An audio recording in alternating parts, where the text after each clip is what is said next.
Noong bata pa kami, nakapanood kami ng isang pagsasalaysay ng dakilang si Onofre Pagsanhan. Isa siyang batikang guro sa Ateneo at, sa dami ng sinabi niya, itong katagang ito na halaw lang din sa isa niyang estudyante, ang laging tumatatak sa akin. Sabi niya, "Masdan mo ang kalaban, titingin-tingin. Ang tunay na kalaban nasa harap ng salamin."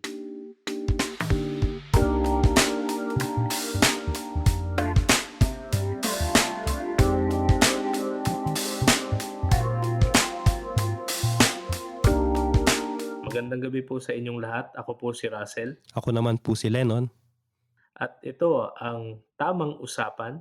usapang may tama. Welcome po ulit sa ating episode na pang-pito, Pang-pito tama ba? na, oo. Welcome po and thank you so much sa mga patuloy na nakikinig sa aming kuwentuhang minsan, wala namang patutunguhan. So muli nandito kami ni Lennon. And kamusta nga ba nun? How was your week and kamusta ka ngayon? Ayun ako, simula nung last nating recording, nagkasakit ako actually, 'di ba nung nakaraan sinisipon na ako. I think trangkaso. Siguro ngayon sa recording natin sa mga listeners, mahahalata niyo pa rin yung siguro yung boses ko, hindi ko alam na kakagaling ko lang na actually kahapon iniisip ko paano kaya makapag-record kaya kami kasi medyo masama pa pakiramdam ko. Ngayon medyo okey-okey na naman ako, nakalabas na ako. Kasi nagkulong ako, nag-ermitanyo ako ng 2 araw para magpahinga. So ayun, yun ang aking linggo na puno ng sakit ng ulo at ng sakit ng katawan dahil sa trangkaso. Ikaw Russell, kumusta? Kamusta ang iyong week? Yun same din. Yung week ko ako ay medyo weak. Kasi siguro dahil well, let's face it, yung pinakamahirap naman na parte ng buhay, yung pagiging pangkaraniwan nito. So ayun, it's the usual stuff, trabaho and siyempre no time for love, eh. Feeling ko nga seminarista pa rin ako, pero wala akong seminary parang siguro dahil halos kalahati ng adult life ko, nandun na talaga or ano ba tawag diyan, growing years ko talagang mas attuned na ako sa ganong life, eh. Sa seminary ka na Pero lumaki. In the both yes, sen in both sense, yes, literally and figuratively. As in my figure really expanded, stretched, Kamusta naman yung resolutions natin nun or yung suggestions na meron tayo? Were you able to apply it during the past week o ako kasi sa akin, what was that about? Walang kwentang podcaster, hindi alam pinag-uusapan. Kasi mental health sa 'di ba? Yung kung paano company accompaniment, problem studies, yes. Um, Ako nagkaroon ako ng experience oh, ng kampanya, pero hindi siya last week. aha, Pero I was really able to reflect on it nung nung napagkuwentuhan natin. It turns out meron talaga akong tendency to be somebody who thinks I can really solve people's problems and dangerous yung tendency ko to speculate things, like parang paglaruan yung mga bagay-bagay sa aking isipan in hopes na akala ko makakatulong pero actually it can even worsen situations. So, somehow naging eye-opener sa akin yung kuwentuhan natin and I was, reminded of my proper place as somebody who just accompanies and not who solves, problems for people. Yun yung sa akin. ay nice 'yan, nice. Ako, well katulad mo dahil nga nasa ako, hindi naman ako nasa kama buong linggo, 2 araw lang. Pero almost 1 linggo akong may sakit so wala rin ako halos contact or um lumapit, 'di ba? So, ang sa akin katulad mo, napa-reflect din ako sa akin, sa sarili kong experience after nung ating huling usapan na paano nga ba yung paano yung aking actions, yung aking, pakitungo sa kapagka may lumalapit. May isang ka doon, na naka-struck sa akin, may isa kang sinabi last week, and that is, yung pag-give mo ng attention na hindi ka dapat mag-isip ng ibang bagay, including yung reflection ko diyan is that it includes yung yung kapag nagkukuwento pa lang yung tao, you have to really give your whole attention, hindi lang yung minsan 'di ba kasi nagsasalita pa lang siya, iniisip mo na kung ano yung isasagot mo. Ako, I always, catch myself na gano'n. Nung nagsasalita pa lang yung tao, fino-formulate ko na kaagad sa utak ko kung ano yung isasagot ko. And at the root of that, yun nga, ang ganda nung pareho tayo actually ng ng, ng reflection for this week 'no, na, ang root ng lahat ng yun is that, meron tayo yung myth ng messianic complex na kaya ko ma-solve 'to, kailangan ko lang isipang maigi kung paano ko matutulungan yung tao. I can't say no, I can't say na I can't, 'di ba? So ayun, yun yung ang resolution ko kapagka sa susunod is um, to force myself to strive na i-correct yun, 'di ba? Kasi may rin yun sa tao, may malupit na effect din yun sa tao. So ayun, yun yung akin. And ngayong linggo, pupunta tayo ngayon sa isang bagong usapan na naman, Russell. Ano bang pag-uusapan natin ngayong linggo? Actually hindi naman siya totally unrelated dun sa nakaraan nating Oh, pinag-uusapan para kasi 'tong part 2. oo, oo, actually para siyang part 2 kasi kung iisipin natin, yung accompaniment sa mga tao kasi parang ang tendency nga natin kasi yan isang malaking ano nga yan, sakit yan and I think hindi lang tayo yan yung guilty diyan. While noble yung intention natin to really help na parang, ito, pipigain ko yung utak ko kasi gagamitin ko lahat ng pinag-aralan ko para lang makatulong. Pero alam natin na hindi talaga siya,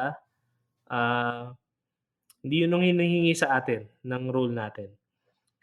And yun na nga, having said that or in line with that, napakaseryoso natin 'no, sa sa napakaraming bagay. Napakaseryoso natin and gusto natin kapag mga ganyan, talagang seryoso, dapat siniseryoso ako, dapat siniseryoso kita, parang gano'n. Tulad ng podcast na 'to parang yung default nito parang dapat seryoso tayo kasi meron tayong presumption na maraming makikinig nito pero bago siyempre se-segue ako diyan. Maraming maraming salamat dun sa 23 na nakikinig 'no. Maraming salamat Alam niyo po. napakarami na nun para sa amin kasi imagine ninyo back then, dalawa lang kami o lima lang kami nagkakakuwentuhan tungkol sa mga ganitong bagay-bagay, eh. And yet, imagine dahil sa help ng technology, ng ganitong platforms, 'di ba, nakakasali na kayo dito sa kuwentuhan namin. Muli binabati namin kayong lahat, kahit 20 kayo marami na 'yan. So, Isang yung iba classroom dito na wala 'yun. sa Pilipinas oo, yung iba wala sa Pilipinas, siyempre si Leno nasa Oo, Spain. Isa kong kaibigan na nasa ibang bansa din and yung mga nagkalat sa iba't ibang lupalop ng Pilipinas. Salamat sa inyo and dahil diyan, ano bang anong tawag dito, bakit nga ba napakaseryoso natin sa napakaraming bagay at bakit kapag nagbibigay tayo ng puwang sa tinatawag nating humor, bakit parang ang negative ng humor? Pero Ang weirdo nga, eh, 'no, kasi yung humor napaka-weirdong ano 'no, reality. Kasi, 'di ba, humor kapag in-apply mo siya sa relationship, parang siya yung nagiging top one na requirement na Mhm, gusto ko sa magiging partner ko o magiging future husband or wife ko, may sense of humor. Pero kapag nasa seryosong usapan, ayaw mo ng humor, 'di ba? Ayaw ng tao ng humor kasi hindi ka seryoso, irreverent ka, bastos ka, something like that. Eh, ayun tulad niyan sa counseling or sa accompaniment ng mga tao na nasa gitna ng crisis. Apparently, parang counterproductive kung mag-introduce ka or magsingit ka ng humor. Pero ano nga ba yung point? Ano nga ba yung pilosopiya ng humor, Lennon? And sa tingin ko, yun ang magandang talakayin naman ngayon sa linggong ito, yung value ng humor, mhm. 'di ba? Kasi misunderstood term ito and at the same time very vital siya sa buhay ng tao. Kasi kapag minsan ano, eh, minsan yung humor parang ano ka, eh, off guard ka na lang minsan, pero very effective yung impact niya sa buhay natin, 'no, in everyday life. So, sige nun, baka meron kang, prepared notes and Prepared. ayun, humor 'no? Naalala ko yung ano, hindi ko na sabi ko naalala ko pero hindi ko na maalala kung sino nagsabi sa akin. I think ano kaklase ko Yan, ata, humor yan, 'di 'di ba, ba? humor. Kaklase ko ata either nung high school o sa seminary na. Sabi niya sa akin, um, gusto daw niya na imagine ng Diyos na nandun sa kanyang ano, sofa, nakahiga ng ganyan. Tapos nanonood sa isang napakalaking TV. Tapos yung pinapanood niya yung mga buhay natin. Tapos natatawa lang siya. Natatawa siya ng natatawa. And tinanong ko siya, "Bakit ano?" Parang ano naman ang bleak, parang ang ano na ng Ang ano, image mo. parang ang merciless ay parang Oo, ano, tawag parang ang lupit parang naman, ang lupit parang naman ng ano, ng imagery mo. while we are suffering here, Oo, eh, tapos siya ay he's just nandun nagtatawa. stooping, oo, tumatawa lang, yeah. I Tapos get you. tapos sabi niya sa akin, "Hindi actually, natatawa siya kasi we are taking life too seriously. Nakakalimutan nating enjoyin yung buhay na niregalo sa atin." Sabi ko, "Ay, medyo may ano yun, medyo may sense yun." And Malalim 'yan, malalim, malalim. 'di ba? I mean, Yes, yes. kasi ano, eh, lagi nating na-associate yung ano, yung humor, yung being ano, being funny, being comic to being not serious. Parang ano yun, ginawa na nating ano, contradictory terms. Being serious and being humorous. Which is, kapag titignan mo maigi, parang hindi naman yun. Parang hindi talaga sila contradictory kasi being serious, anong contradiction nun, 'di ba? Not being serious. So, hindi lang dahil sa, may humor yung tao na ginagawa niyang light yung situation is dahil hindi na siya kaagad seryoso. And yun nga, ang ganda nung pinoint out mo, Russell, na there are times in our lives na talagang yun yung number one nating ano, hinahanap. Ako halimbawa, when I started here, dito sa Espanya, bago ka pa lang sa language, tapos bago ka pa lang sa kultura, isa sa mga ano, sa mga escapes, hindi naman escapes, pero sa mga nakapag-console sa akin throughout those, first few months kasi yun ang mga pinakamahirap para sa isang I think para rin sa isang ano, immigrant, pero para sa isang missionary kasi yun yung aking experience is the first at least the first year. So, napakahirap nun.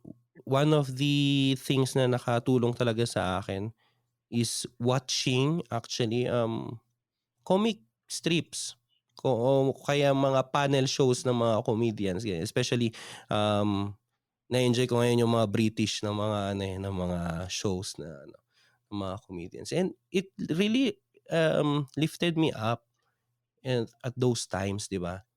So, may mga points ng buhay natin na napakaimportante nung humor, napakaimportanteng humanap ng kaunting kaligayahan, yun na 'di ba, yun na yung ano. Kasi yun naman talaga yung dinadala nun, eh, hindi lang bastang tawa. There is Oo. something fulfilling, 'di ba? May Pero fulfilling, eh. linawin natin 'to 'no, yung konting ligaya hindi yan yung panandaliang aliw, 'di ba? Iba po yun. Okey. Iba yun, iba yun. Iba yun. Delikado yun kasi Okey, panandalian okey. lang yun, eh.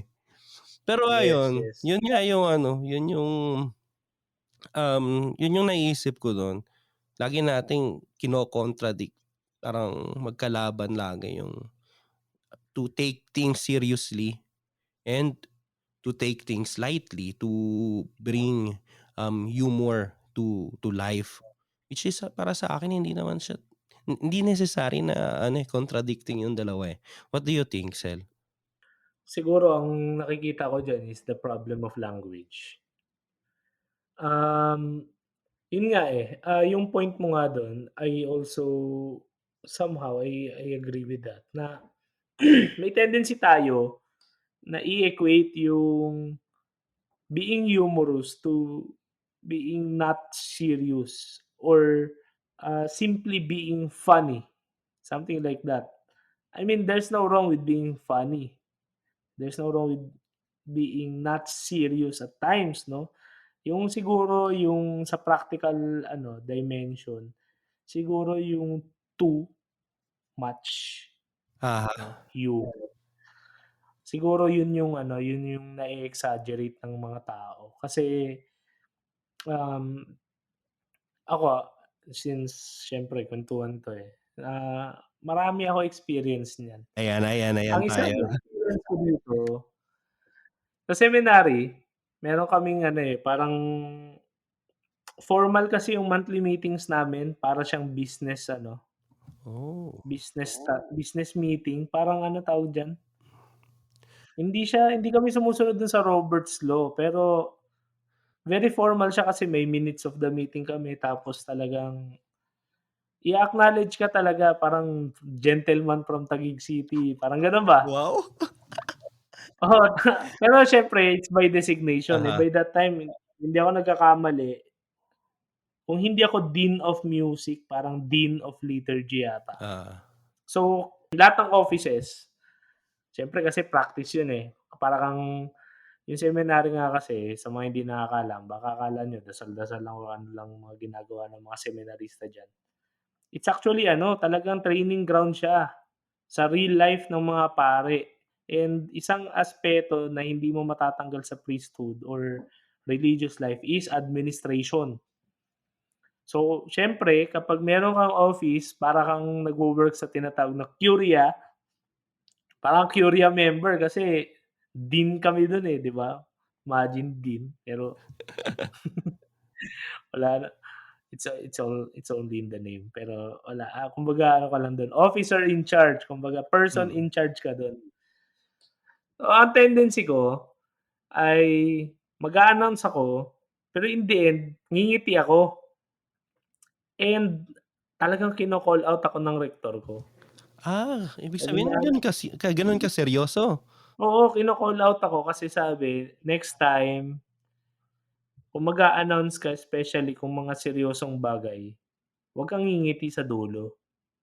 And para akong siyempre ilang taon lang ako nun tapos sobrang sobrang vulnerable sobrang vulnerable ko in the sense na parang perfectionist ako, ayokong magkamali, ayokong napupulaan.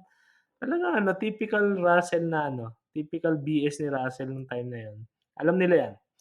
Um, Siyempre I felt bad kasi intentional nga yun, eh, talagang ngumingiti ako so that ang nasa isip ko kasi nun ayokong managasa, ayokong mayabangan sa'kin kasi first year lang ako nun, freshman ako. Tapos siyempre ako pa pinakabata ay hindi pala, ako ang isa sa mga bata nung time na yun. Talagang kailangan kong pagbigay-diinan 'yun kasi talagang tumatanda na kami. So 'yun, sobrang totoy pa tapos totoy ka nga tapos ano 'di ba, ayun totoy 'yun 'di ba, pumipiyok. Bibinata ako ulit. Ah, Batang-bata ka ta's binigyan ka ng office na ikaw yung chairman kumbaga. Mahirap 'yun, mahirap kasi siyempre hindi lahat ng mga kasama mo, ng mga brother sa loob nakakapag-abide. So, medyo magbibigay ka ng reminder. 'Pag nagbigay ka ng reminder siyempre may masasagasaan at yung iba dun seniors. So, hindi maganda. Hindi magiging masaya yung meeting pagkatapos. Kaya if I take it a little too a little ano, light, sorry, a little light rather, baka hindi siya mag-cause ng unnecessary conflict. Yun ang nasa Mm, isip ko and yet I was called out. Ngayon, sorry, pumipiyok talaga ako. nagbibinata. Bibinataan na ako ulit. Siguro kasi ang tagal ko nagdalaga. Ah, ang point do ang point dun nako-connect ko siya dito sa mga dito sa nung nagiging mas ano na ako, adult na ako. Ang isang na-ano ko, may na-encounter akong ano, hindi ko alam kung palabas ba yun o libro, basta, ano, don't trust a person who smiles too much. And parang Russian yata yung ano nun, Russian yung author or parang yung narrator nun. And I was thinking, siguro dahil sa Russia kasi parang kapag nakangiti ka parang baka cultural thing yun and iba naman sa Pilipinas o ibang Pinoy. I mean, Mhm, ako minsan hindi ako bumabati pero ngumingiti ako sa tao, Pero alam nila na nage-gets nila yung message 'no. oo. And I think it's part of being humorous na ang point ko lang naman, why take everything including or especially myself too seriously? Eh, sino ba ako 'di ba? 'Yan, I mean, mawala ako bigla dito sa isang pitik, I mean magpapatuloy ang mundo. Hindi ako indispensable 'no. Hindi, I mean may podcast na ito o wala itong podcast, nagpapatuloy ang mundo. Yung problema ng ibang tao magiging problema nila 'yan. Yung mga nagse-celebrate ngayon, magpa-party-yan sila. Hindi tayo necessary, Parang yun yung ano ko, yun yung parang impact sa'kin 'no, na essential yung humor kasi without humor, liliit yung pananaw natin and iisipin natin, ang tingin natin sa mundo na tayo yung nagpapagalaw, tayo yung sentro ng universe o ng mundo. Which is hindi. Hinding-hindi. I mean, kahit anong gawin natin, kahit anong impluwensiya natin, hindi tayo yung sentro ng mundo, 'di ba? So, why take ourselves too too seriously. seriously? Why take my job yung sa part na yun, yung pagiging dean, why take it too seriously only to ano, accumulate ano, conflict or enemies, 'di ba? Parang gano'n, yun ang take Mm, ko dun, So yun, I think very vital pa rin yung humor kasi it makes us capable of, being stable siguro. Yung hindi ka maging sobrang narrow hindi maging narrow-minded or narrow-sighted doon sa isang situation, sa isang problema. For example, idudugtong ko na yung discourse ko about dun sa accompaniment. May mga times na it calls for humor kasi mhm, kapag masyado mong in-amplify lalo yung nararamdaman nung ano mo, nung nung tao. sinasamahan mo, di ano parehas na kayo nasa ano, sa bottom pit. Kumbaga Mm, parehas na kayong nahulog dun sa balon. O sinong sasalba sa inyo? Sinong dudungaw dun, 'di ba? Parehas na kayong nasa loob nung balon. Kaya prudence yun na meron kang psychological something or ano ba tawag diyan? Meron kang philosophical distance, yung hindi nakikitang distance wherein capable ka to manage the situation, to handle the person without you being drowned dun sa parehas na problema, parang gano'n. And it will only be made possible with humor. Otherwise, superficial lang lahat. Actually, humor makes us more human. Yun ang ano ko, yun ang thesis ko dito. Wow, ang And ganda nun, willing akong barahin ng maraming mas matalino sa akin. Kasi alam ko may mas matalino sa akin. Ako nagpapanggap lang ako, eh. Maraming ano, I mean humor makes us more human. I mean, hindi ko alam pero baka nga yung humor at saka yung human baka parehas lang yan ng root word, eh, humus, galing sa ubos, which is lupa, 'di ba? Galing tayo sa lupa. So, ang sabi nga nung isa sa greatest Filipino philosophers of all time, si Enrico Gonzalez, mhm. sabi niya, "Why take yourself too seriously kung galing ka lang din pala sa lupa na tinatapak-tapakan, and walang value kung tutuusin. Until magkaroon ka ng form and magkaroon ka ng purpose, lupa will be lupa. I mean, it's it's soil, it's nothing. So why take yourself too seriously?" Sabi nga niya. Yun yung ano, yun yung thesis ko diyan. With humor, we become more human, 'yan. Kasi Nice. we can balance, perspectives without taking without taking everything and ourselves too seriously. Yun ang ano ko diyan nun. Ganda yan, ang ganda ng ano mo diyan, Sel. Alala ko diyan sa ano, sa sinabi mo, ewan ko, alam ko nabasa mo na yung Sophie's World. Napaka-ano yan, isa yan sa mga basics para sa mga, um, tawag dito, mga curious sa philosophy. Kasi ano yun, eh, Sorry, hindi pa. hindi mo pa nabasa? Maganda yun kasi nobela siya, hindi siya ano, hindi siya academic. Pero, May libro ako ni Jostein ba? Jostein or yung Jostein Gardner. yung Yung The author, Tower, The Castle ano, The Castle Between the Pyrenees yata yan. Pero hinahanap ko yung Sophie's World. Tapos oo. yan yung time na nire-recommend sa'kin yan, yan yung time na wala akong pera pambili sa Fully Book. Fully book lang. Fully book Oo, lang kasi kasi Fully yun, Book eh. lang meron yan, eh, sa Oo, Fully Book lang meron yan. Tapos yun yung time na ano, wala kang makikita sa nagigilid pa book ako. sale. Oo, kung Anyways, makita mo sa book sale ano siya, kumbaga ginto na siya. Ayun, sorry ini-interrupt ko lang kasi wala, hindi ko pa nabasa yung Sophie's Choice, Sophie's World. may Sophie's Choice. Pero may ano dun, may isang linya dun pagka nabasa mo yun, isang linya na, I think it encapsulates yang ano, yung sa punto mo nga. Sabi doon ay, "We too are stardusts."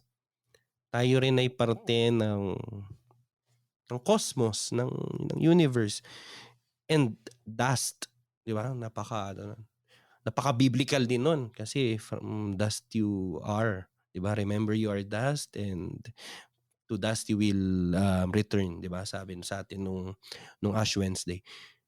And that is true actually. Kung ano, we take ourselves too seriously, we make ourselves the center of everything na para bagang, "Ay paano 'tong ano, paano magfa-function yung office kapag wala ako? Paano makaka-survive itong mga estudyante ko kung wala ako, ako ang fount of wisdom nila. Paano yung ano, paano 'tong mga parishioner ko paano matututo kung hindi dahil sa akin?" Kapagka gano'n tayo kaseryoso na naka-focus tayo sa sarili natin, eh, mag natin yung ano, yung perspective ng isang mas malaking obra, ng isang mas malaking artistic, work, which is creation, which is life itself, 'di ba? So, ayun nga, humor, ganda ng ano mo dun, humor makes us human, more human, 'di ba? Humus from the earth. And I think yun nga, eh, hindi ko sinasabi na dapat ka lang maging humorous, you take lightly everything, 'di ba? Meron pa rin mga times na you have to be sensitive. And also it does not justify na to make fun of something pero hindi na hindi ka dapat to make fun of, 'di ba? So hindi 'yon. Ang sinasabi namin dito ni Russell is a humor in the sense of a disposition in life rather than just being too kuwela, 'di ba? Makuwela ka lang masyado, kaya minsan wala na sa lugar. Hindi 'yun humoristic, ang tawag dun, eh, ano, you are compensating something, you are escaping something.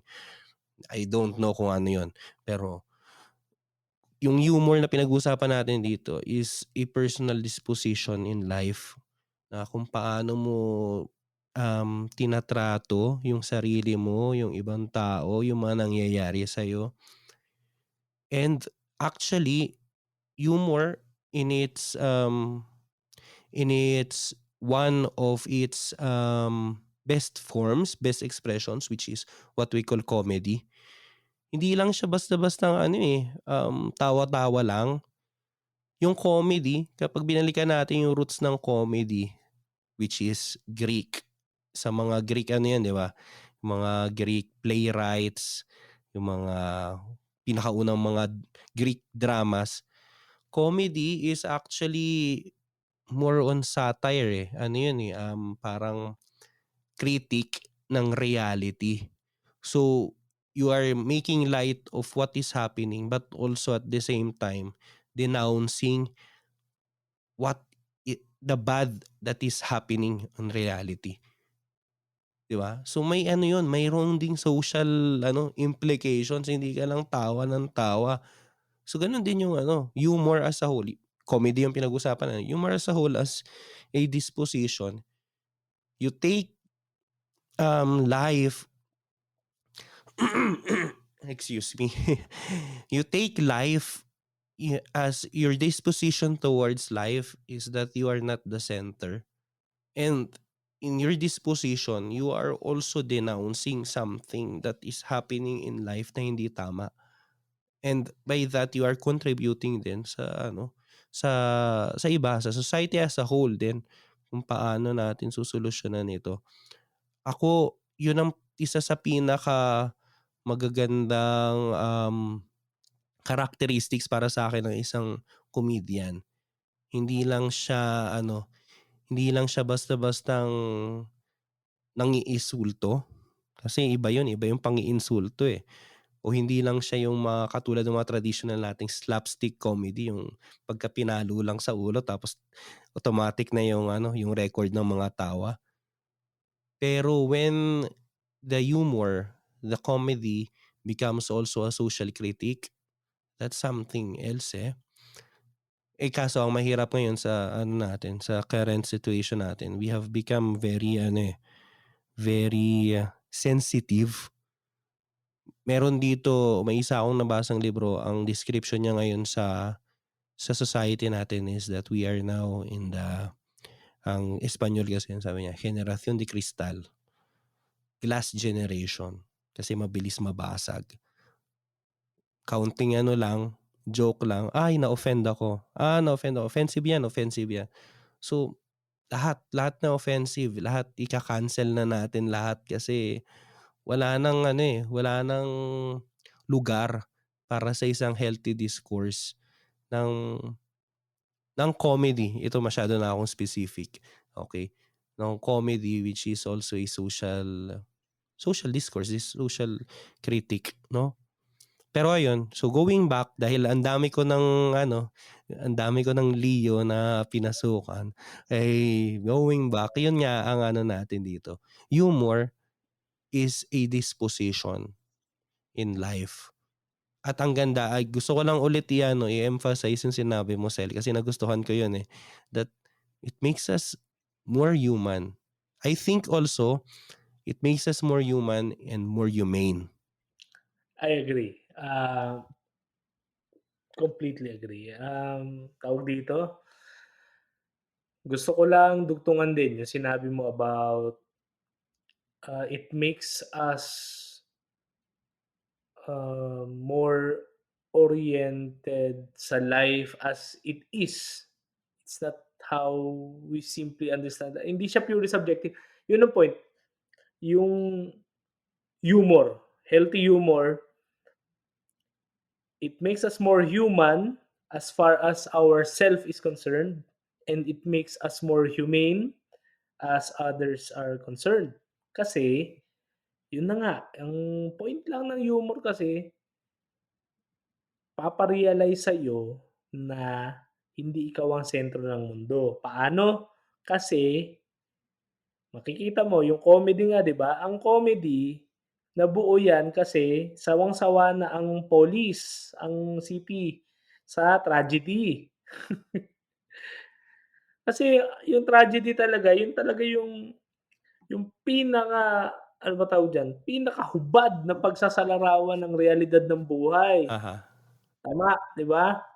Betrayal, ah, seduction, ano pa ba yung mga tema diyan, yung Mga mga ano, old na mga mga telenovela sa ano, sa prime time. mga telenovela ng ano, Latin America, yung mga gano'n 'di ba, yung meron kang betrayal, meron kang revenge, meron kang, extreme suffering.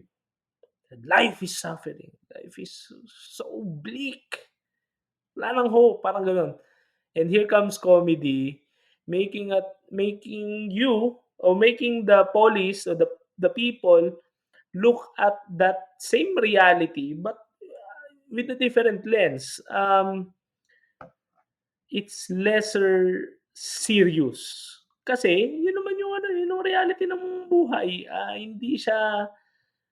Hindi lang ikaw yung nakakaranas niyan. Yun yung isang tendency kasi ng tragedy na dahil nga very powerful yung theme, eh, talagang naaakit ka, talagang kumbaga sa words ni Leo Tolstoy, ah, yung art is, nakuha ko lang 'to sa aesthetics namin, sa philosophy of art.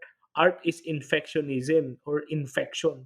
Parang kapag nakanood ka ng drama o ng tragedy nga dun sa lumang panahon, parang you're being infected, parang, "Akin 'yan, kuwento ko 'yan, akin 'yan." Na-identify mo, It uh-huh. makes us oo, ina-assimilate natin. Meron tayong sense of ownership, ino-own natin 'yun. Tama 'yun at some point, and yung point naman ng comedy or ng humor, eh, babalansehin natin na hindi lang ikaw 'yan, maraming nakakaranas niyan. And dahil maraming nakakaranas niyan at hindi lang ikaw, you make yourself somehow nako-console mo yung sarili mo. Bakit? Hindi lang pala ako 'to. Ibig sabihin, kaya ko 'to, kasi kaya nga ng iba, eh. The same time, dahil hindi lang ikaw yung nakakaranas niyan, mas may simpatya, meron kang pang-unawa, mercy or, compassion sa ibang nakakaranas niyan. 'Di ba kaya it makes us more human and makes us more humane, ano? Kasi isipin natin, ang daming ini-impose sa'tin ng mundo, itong woke culture natin. Ooh, Sa tingin ko hindi magandang maging sobra sa lahat. Lahat talagang sobra masama. Bakit? Kapag sobra kang woke, puyat ka, exactly. Ganda-ganda ng ano mo diyan, Sel, sige nga. 'di ba? Okey maging mulat, pare. Okey maging mulat. Sabi nga nung kasabihan 'di ba, nung makabagong kasabihan, ang mga namulat na kapag namulat ka na kasalanan ng pumikit, 'di ba? Pero hindi kasalanan matulog. Ibig ko sabihin kasalanang maging humorous 'no, na minsan kumuha ka ng moment or minsan, ah, tamasahin mo or i-experience mo yung moment na meron kang pahinga do'n sa sobrang pagiging seryoso ng mga bagay-bagay, pulitika, socio-cultural, spiritual. Spiritual 'no, sagasaan na natin 'yan. Isa sa mga very powerful na books na nabasa ko, and ito part na rin 'to ng suggestion ko, yung kay Umberto Eco, yung The Oh, Name of the Rose. Ayan, yan may magandang ano diyan sa humor. Sige, sige daw. May isang controversial kasi diyan, kasi nga hindi ko naman sasabihin yung plot kasi babasahin niyo nga. Pero yung point diyan, yung protagonist niyan, Franciscan kasi. Yung Franciscans Ano kasi si William of ano, notorious William of Nosek. Ocam. Hindi, hindi Ockham yun, eh. Basta inspired siya kay William of Ockham, I think, kasi Franciscan Oo, din, eh. Franciscan kasi notorious siya sa medieval times, yung church during the Middle Ages as the jolly people. Kumbaga, si Francis nga kasi very ano yan siya, eh, very ano ba tawag diyan, unconventional kumbaga. Unconventional. Kumbaga, unconventional kasi convent, 'di ba? Kung ano yung nasa convent and yung mga nasa convent mga seryoso. Ang pinaka-controversial na issue nga kasi diyan na nire-raise nung libro, yung paniniwala nung certain monk with S, with nung mga monks na Jesus never laughed.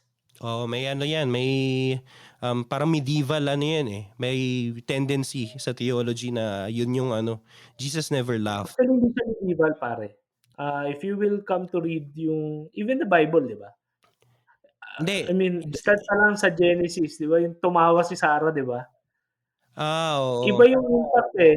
Iba yung attitude natin Actually towards nang laughter, nang towards ano. nanggaling dun yung ano, eh, yung exegesis na parang negative yung pagtawa. Actually ngayon Oo, may parang yung mga modern exegetes ang ganda ng kanilang ano, reflection diyan kay Sarah, yung sa tawa niya. Pero sige tuloy yes, mo, yes. naano kita, Oo, pero interrupt. yun nga yung point. Ang dina-drive ko lang na point dito is, ang negative kasi ng ano, ng tingin natin sa humor na parang, "May tumawa ka, parang Jesus never laughed." Talagang actually napaka-powerful nung impact sa'kin nung habang binabasa ko yun parang, oo nga 'no, talagang sobrang seryoso talaga nung ano, nung pananaw Mhm, and parang unforgiving tayo sa mga yung nga sinasabi mo yung kaunting tuwa or kaunting ligaya. And kung spirituality pag-uusapan natin, ah, we never disregard the cross 'no, yung suffering. Yung suffering, yung passion 'no, passio is suffering, eh, sa Latin. mhm. Yung passion, yun yung key element ng salvation. There is salvation because of suffering. Salvific, yun ang point. Ang paghihirap natin ay salvific, hindi natin yan dini-disregard, pero hindi ba lahat din tayo, pinanganak din tayo sa empty tomb, parang gano'n. We are resurrection people sabi nga ng mga modern day theologians. Although ayokong ayokong masyadong pagbigay din 'yun kasi, hindi 'yun yung point ko. Ang akin lang kasi, while we acknowledge yung severity ng yung seriousness and severity ng buhay as somewhat cruel minsan, unfair and painful because there is loss, there is betrayal, there is just too much pain in every form. The role of humor, hindi lang naman siya to give us toxic positivity na parang tawanan mo yung problema mo as if walang nangyayari. No, yun nga, it makes us go outside of ourselves. Kasi a humorous person, in the absence of laughter, there is hope. Sorry, hindi ko alam kung tama yung grammar, pero actually kanina pa yang Ang pumapasok ganda, sa ang isip ganda. ko. Sa absence ng tawa, ng ngiti, kapag meron kang humor, yung humor dito na tinutukoy ko, alam ko magkakaproblema kasi kapag ano, eh, philosophical discourse na itong dating nito. Pero the humor I'm talking about here is what we call yung virtue of joy. Yan, Yung joy, yung yung yung joy kasi allergic din kasi ako sa joy. allergic ka na ba sa joy? Ay hindi pala immune, immune pala ako sa joy. Marami na kasing beses na pinalagpas ko ang Oh, joy ang sa mga buhay ko joy pero ano, oo, pero sa ibang ano yun, sa ibang episode yun. Yun na nga, yung virtue ng joy na hindi lang siya puro tawa but um, it makes us go outside of ourselves, 'no? Kaya nga sa absence ng tawa, yung symbol ng joy o yung symbol ng humor o yung presence ng humor na makikita mo is hope na ano, kung ayaw niyo ng word na hope, eh di ano, yung paborito ng gamitin sa mga Pinoy, resiliency, 'di ba? Kasi may humor ka, eh. Kaya nga 'di ba sinasabi nila, bakit gano'n yung mga Pinoy, parang sine-sensationalize na nga ngayon yan, eh, kaya nga Very naba-bad trip sensational. na yung maraming mga ano, mga socio-cultural activists, mga thinkers natin, Mm. naba-bad trip na sila sa resiliency kasi sabi nila inaabuso natin ng resiliency. Binagyo, Nire-romanticize. nakita nila oo, niro-romanticize natin, which is hindi rin dapat, 'no? Halimbawa, mental health issues, nakita mo nagiging masaya yung tao ta's niro-romanticize, pina-patronize natin, mali yun, eh. Pero yun yung solid na ano ko diyan, take. Yun yung solid na yung concrete na manifestation ng humor, na sa absence ng tawa, meron kang pag-asa, meron kang katatagan na hindi mo makukuha sa ano lang, sa tawag dito, sa head level. Hindi lang siya head level na ano, na parang isipin mo wag kang malungkot, isipin mo wag kang low moral o wag kang depressed, hindi. Napakalalim ng pinagmumulan niya and kapag umaalis tayo sa sarili nga natin, nakukuha natin yung strength, unang-una dun sa pinakamalapit sa atin, so yung ating immediate surrounding and eventually, palalim ng palalim with faith, nakukuha natin yung grasya na tinatawag, yung biyaya to carry on. Yun yung ano ko diyan, masasabi ko diyan, yung humor na yan. Ganda, naipunto na ni Russell dun sa ano, sa joy. Kasi yun naman talaga yung pinag-uusapan natin ngayong araw na 'to, eh. Yung humor as disposition is ano, is actually joy. Yung kaligayahan that is actually, yun nga, disposition. Hindi lang siya emotion na saya sa Tagalog, 'di ba? Na, masaya ako. Kasi puwedeng ano, puwedeng maligaya ka, pero at the moment hindi ka masaya. Puwedeng, masaya ka, pero in your life hindi ka maligaya. Anong pinagkaiba nun? Anong pinagkaiba ng joy tapos nung just happiness, 'di ba? Kasi yung joy hindi siya ano, hindi siya yung nararamdaman mo, hindi siya sentiment, hindi siya yung nararamdaman mo at the moment. Joy is much more. It's a disposition in life. Yun yung humor. Mas practical lang at mas ano, mas specific yung pinag-usapan natin today na yun nga, humor, to take things lightly, not because you do not take things seriously. Again, I'm going back dun sa ano, 'di ba? Sa pinupunto ko kanina pa, that being humorous, taking things lightly does not necessarily mean that you are not taking things seriously. It just means that you are not taking things too seriously. Again, yung ano nga, yung maxim na virtue lies in the middle, 'di ba? Na nasa gitna, yung extremes ay laging masama, laging sobra ka sa kasiyahan, sobra ka sa pag-take ng mga bagay-bagay too lightly, masama yun. Sobra ka naman sa pag-take ng mga bagay-bagay too seriously, na wala ka ng time para sa saya, sa ngiti at sa lahat-lahat. Hindi rin yun maganda. So, dapat sa gitna lang, and that is what we call yung equilibrium na yun ay yung tinatawag nating ano, joy. Y yung pagiging maligaya sa buhay. And then Ayun ang ganda na ano ni Russell kanina yung yan nga sabi mo Sel 'di ba yung sa hope. Kami dito meron kaming ano, subject na may subject kami na virtues. Sa lahat ng mga universities, sa mga faculties of theology sa buong mundo raw sabi sa amin. Dalawang university lang nag-o-offer ng subject na virtues. Kami dito sa Comillas, tsaka yung Gregoriana sa Roma. Tapos wala nang ibang nagtuturo nun. Parang nakahalo na siya sa anthropology. Virtues na ano, yung theological virtues, yung faith, hope, and love.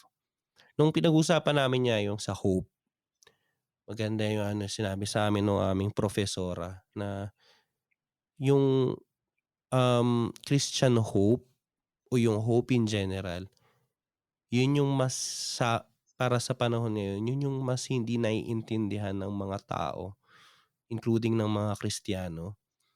Yun yung nawala sa imagination ng maraming Kristiyano. Kasi puwede mong sabihin yung love, kahit na hindi perfect um, yung concept, kahit na ang imagination lang ng love karamihan ay yung romantic love, pero mauunawaan yung term. Puwede mong sabihin yung faith para sa isang normal na Katoliko na nagsisimba diyan ng every Sunday. Sasabihin niya yung faith niya ay yung ginagawa niya, yung kanyang pagsisimba. O sa isang hindi practicant, puwede niyang sabihin, "Ay hindi, ang aking pananampalataya kasi na nagdadasal naman ako."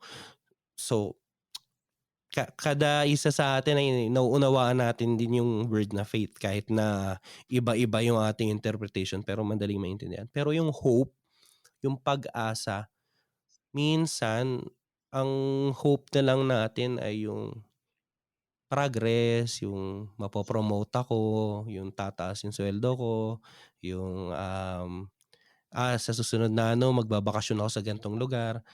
So, hindi na natin nakikita yung hope na beyond that, hindi na natin masyadong naiintindihan.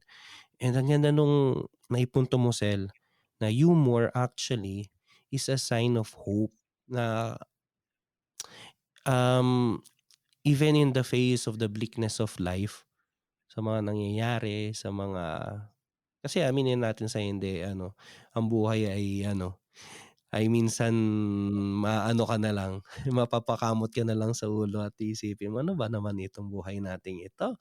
'Di ba?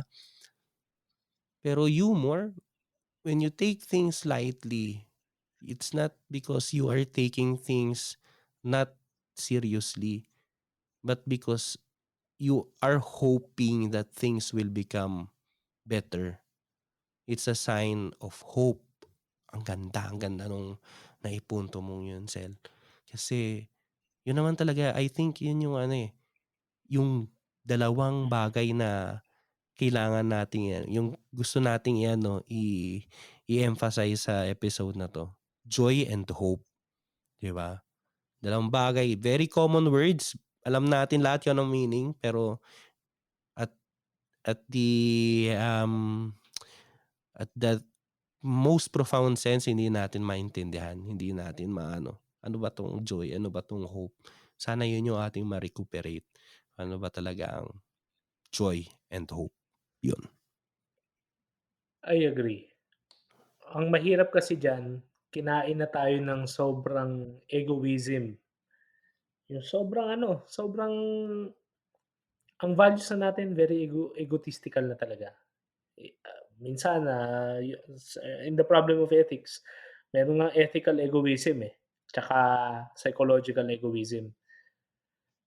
Um, Siyempre hindi ko yan di-discuss dito, sa ibang Oo. usapan yan. Pero ang point, Kung gusto niyo po sabihan niyo lang kami kung kailan namin pag-usapan yan. oo, may ano, eh, yung parang hindi ko alam kung magnum opus ni Ayn Rand yan, yung, Virtue of Selfishness. Oo, Selfishness is actually being to be selfish is actually to be virtuous, is actually the good thing to do or the right thing to do. Bakit? Kasi you only have one life and thinking about others is, it's just not right. Kasi may sarili din silang buhay, parang gano'n. Like if you altruism is actually totoo naman self-defeating, kumbaga yun naman talaga yung point. Pero self-defeating here is being looked at a wrong way na bakit mo aanuhin, bakit mo sisirain yung sarili mong buhay para sa iba, eh, ikaw lang at ikaw ang responsable para sa buhay mo, parang gano'n yung egoism. And ang problema mo kasi diyan, yung gano'ng mentality ngayon marami ka ng ma-encounter sa social media lalo, eh, parang self-love, self lang and, walang problema do'n, walang mali do'n 'no, sa self-love itself 'no. Although na-discuss na natin yung self-love 'no, sa perspective na love is actually willing the good of the other. Pero bago ako tuluyang mapalayo ng tuluyan at sobra sa topic, ang point ko lang naman, kaya nga kailangan natin ng healthy humor kasi kapag may healthy humor ka, maiisip mo nga na hindi ikaw yung sentro ng mundo at kapag hindi ikaw ang sentro ng mundo, you will not make everything about yourself. You will really care about others. You will care not in the sense na magiging dependent ka on how others will be thinking about you or what will they say about you, but the point is you are sensitive that other people have feelings, other people have their own sufferings. You don't assimilate yung sarili mong experiences sa experiences ng iba. Hindi mo mamaliitin yung paghihirap ng iba at sasabihin mas nahihirapan ka. Hindi mo i-invalidate yung feelings ng iba kapag masaya o malungkot sila dahil iba yung standards mo ng pagiging masaya at malungkot. Yun yung ano, eh, yun yung isang form ng responsibility 'no, na na kapag na-recuperate 'yan 'no, mas maintindihan natin yung mga noble terms or noble virtues, yung nobility rather.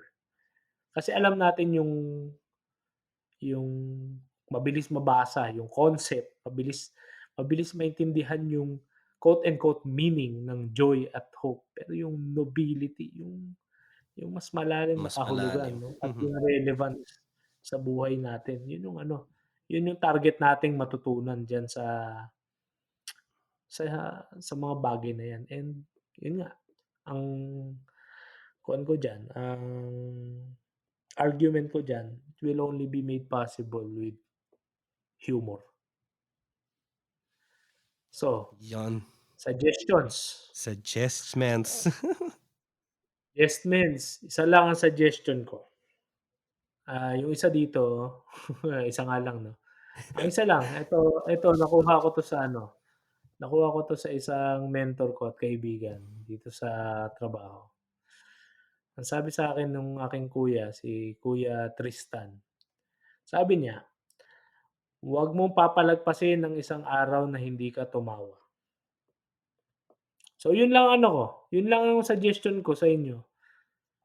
Within this week, observe yourself, try to hindi ko alam kung paano yung gagawin, kung paano i-appreciate niyo yung mga tao sa buhay niyo, yung mga nangyayari. Basta 'wag kang matutulog sa gabi na hindi ka tumawa. Kasi kapag matutulog ka na review mo anong nangyari sa araw mo, maalala mo tumawa ka, eh, ta's balikan mo anong reason nun. And sabi ni Enrico Gonzalez, kung hindi mo makuha sa loob yung rason, hanapin mo sa labas. Simulan mo ng pekeng tawa. Eventually, tatawa yung ibang tao, tapos matatawa ka na rin. Tapos yun magiging rason mo na siya sa loob, 'di ba? Alam niyo hindi lahat nakukuha sa loob, kaya nga meron tayong kapwa, eh. 'Yon, At yung pang-thesis. kapwa, yung mga kasama natin sa buhay, yung mga kasama natin sa bahay, kasama natin sa trabaho, hindi yan palamuti lang, may makukuha ka diyan at sa oras na wala kang makuha sa loob, makukuha mo yan sa labas. Yan yung relasyon ng loob at labas na konsepto. Yun ang akin nun, sa'yo? Pero tumawa po kayo ng may dahilan, May baka lang kayong tumawa walang dahilan, magulat mga tao. Ako sina-suggest ko okey lang Oo. din yun, tumawa ka ng walang dahilan. Oo. Oo, kasi Kasi minsan ano, hindi minsan makukuha mo rin yung dahilan, I mean tumawa ka bigla ng mag-isa, aha. 'wag mong isipin yung ano sasabihin ng ibang tao, Oo, kumbaga 'yan, may importante 'yan. dahilan yun, may dahilan kaya ka tumawa o kaya nga sabi ko kung gusto mo pikein mo, tawa ka ng tawa, And then yun ta's nga, hanggang sinabi mo kanina it's infectious, gano'n ang ano.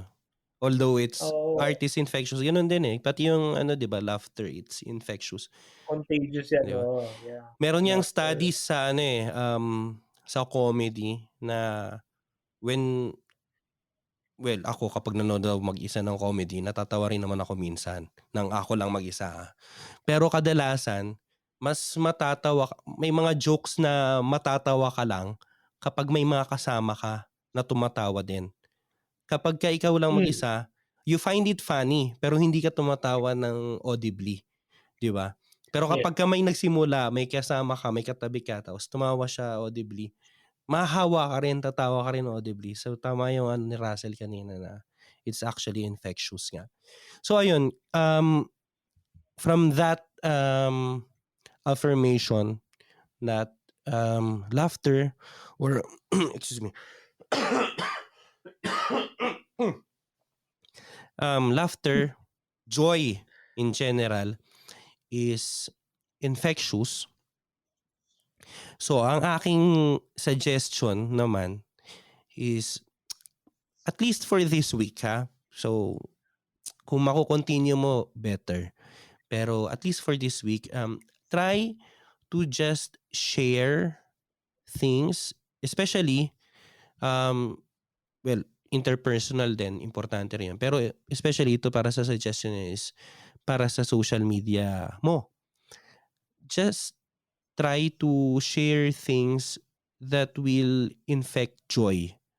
Hindi lang mag-share ka ng mga memes, hindi lang mag-share ka ng mga comedy 'no, na mapapatawa mo yung mga tao. But something general that will infect joy to people. Kasi minsan what we share infect not joy, but the bleakness of life, 'di ba?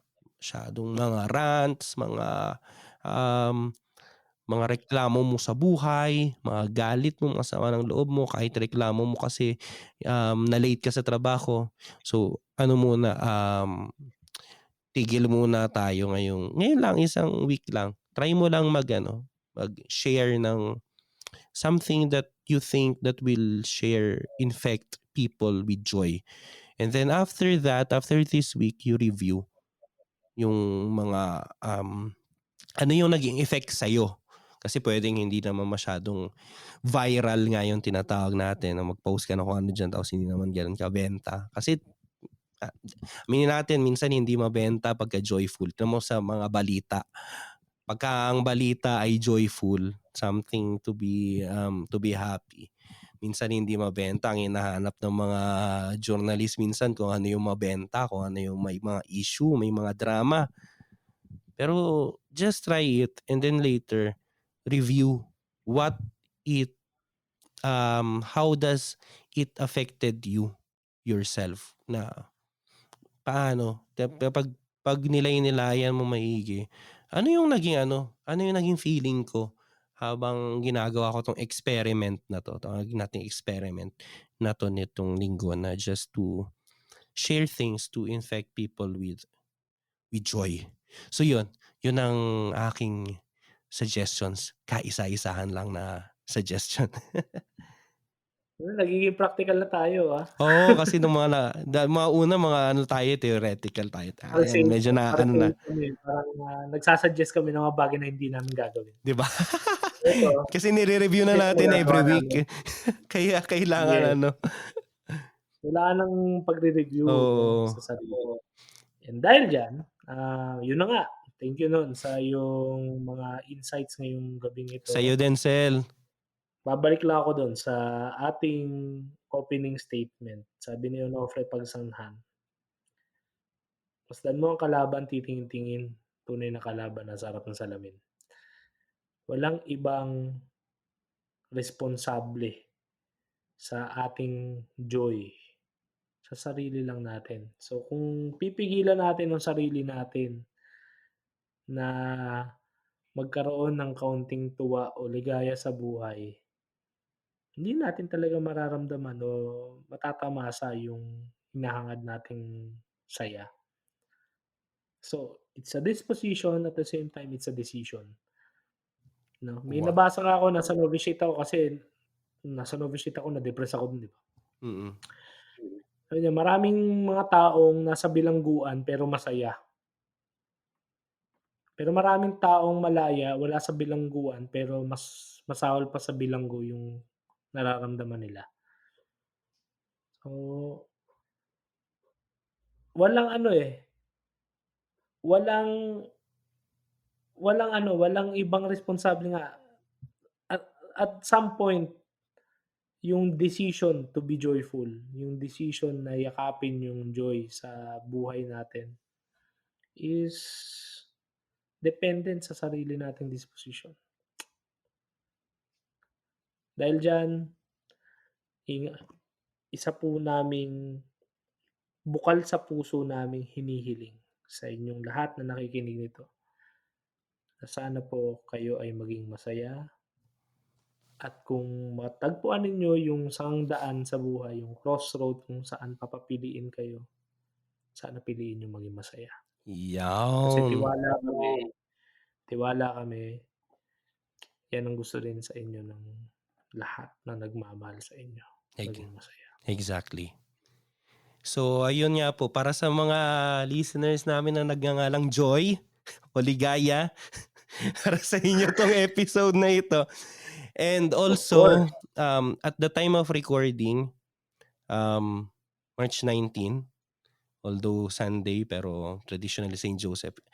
Although diyan sa Pilipinas ay hindi later nyo pa, June nyo pa ise-celebrate, pero dito kasi sa Espanya, we celebrate Father's Day sa araw na 'to ng pagka Saint Joseph katapat Father's Day din. So, binabati ko na in advance yung mga listeners natin na fathers 'no, na connecting it dun sa pinag-usapan natin this episode, fathers are also the first who are tasked to give joy, to infect their children, their family with joy, no? So happy Father's Day po sa inyo. In advance kasi baka alam ko sa June nyo pa i-celebrate sa Pilipinas eh. yes, yes, and Laetare Sunday para sa mga Catholics na nakikinig Aha. nito, today is Laetare Sunday. Bakit Laetare? Ang ibig sabihin ng Laetare is to be glad or to rejoice, to be happy. Kasi kahit nasa gitna tayo ng pag, ah, pag-acknowledge ng hirap ng buhay, yung ating mga kasalanan, yung need nating mag-sacrifice, binibigyan tayo ng hope at ng joy ng araw na 'to to be reminded na hindi pointless yung pinagdadaanan natin kasi merong hope ng resurrection. Hindi at babalik tayo ulit sa seryosong mode kasi yun ang tendency naman natin 'pag sobra tayong masaya nakakalimot tayo. Aha. Kaya balanse 'yan. Yan, binabalanse. So ayun po, maraming salamat sa patuloy ninyong pagsuporta. Kanina nasabi na ni Russell, yung pong mga from day one, from episode 1 ay nakikinig na sa atin and until now ay nandyan pa rin. Maraming maraming salamat po. Sa mga bagong dating, welcome po dito sa ating tamang usapan. Tayo po ay may mga tama Yes, lang. So ayun po, welcome, welcome. welcome. And also, thank you for sharing this to others. Tayo po ay available sa Spotify, Apple Podcasts, Google Podcasts, at iba pa na mga platforms. So please also, if you have time, please rate us kasi po na makakatulong po yun para sa ma maano rin yung reach namin sa iba pang mga tao, no? Okey. So muli, maraming maraming salamat po at, muli ito po si Russell At ito naman po si Lennon. At ito ang tamang usapan. Usapang may tama. Thank you po, good night, see you next week, and sabi nga ni John Michael Mariano, just be happy and smile. Ayan, just be happy and smile. Bye-bye. Good night.